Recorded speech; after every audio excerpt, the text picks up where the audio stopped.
Breaking news. প্রিয় দর্শক, দুপুরের সংবাদ নিয়ে হাজির হলাম। ইরানের অনুমতি ছাড়া হরমুজ প্রণালী অতিক্রম করায় থাই পতাকাবাহী একটি জাহাজে হামলা করলো ইরান। মুহূর্তেই ধ্বংস হয়ে গেল জাহাজ। জানা যায় জাহাজটি আরব আমিরাত থেকে পণ্য বোঝাই করে ভারতের দিকে যাচ্ছিল। এই হামলায় পুরো বিশ্বকে হতবাক করে দিল ইরান। হরমুজ প্রণালী এখন অন্য দেশের জন্য আতঙ্ক সৃষ্টি করছে। চলুন দর্শক, বিস্তারিত সম্পূর্ণ সংবাদ সরাসরি দেখে আসি টিভির পর্দায়।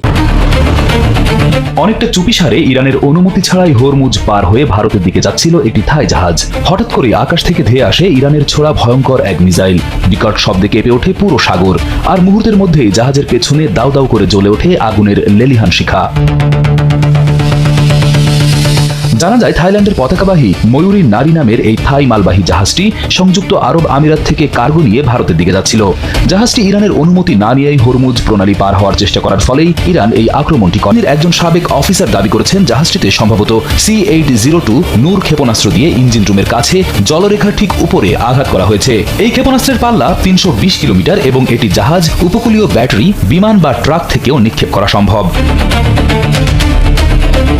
ইরান আগে থেকেই কড়া হুঁশিয়ারি দিয়ে রেখেছিল তাদের অনুমতি ছাড়া কোনো দেশের জাহাজ এই পথ দিয়ে যেতে পারবে না। সেই নিয়ম ভাঙার কারণেই গত 11 মার্চ জাহাজটির ইঞ্জিন রুমে মিসাইল দিয়ে আঘাত হানা হয়। হামলার পর জাহাজে থাকা মোট 23 জন নাবিকের মধ্যে 20 জনকে ওমানের নৌবাহিনী দ্রুত নিজেদের লাইফ বোটে করে উদ্ধার করতে সক্ষম হয়। বাকি 3 জন নাবিক এখনও নিখোঁজ রয়েছেন। টানা কয়েক সপ্তাহ সাগরে ভাসতে ভাসতে ক্ষতিগ্রস্ত এই জাহাজটি সম্প্রতি গত 27 মার্চ ইরানের কেশম দ্বীপের কাছে চরে আটকা পড়েছে বলে জানা গেছে। এই একটিমাত্র ঘটনা পুরো বিশ্বের অর্থনীতিতে এক বিশাল আতঙ্কের সৃষ্টি করেছে।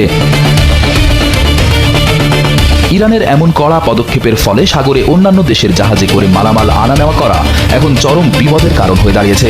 হামলার পর বিশ্ববাজারে জ্বালানি তেলের দাম হুম করে বেড়ে গেছে। তেলের দাম এখন ব্যারেল প্রতি $100 ছাড়িয়ে গেছে, যা বাংলাদেশি টাকায় প্রায় 11,000 টাকার সমান। থাইল্যান্ড সরকার এরই মধ্যে এই ঘটনার তীব্র প্রতিবাদ জানিয়েছেন। ইরানের রাষ্ট্রদূতকে তলব করা হয়েছে এবং নিখোঁজ নাবিকদের উদ্ধারের জন্য আন্তর্জাতিক মহলের সাথে জোর প্রচেষ্টা চালানো হচ্ছে।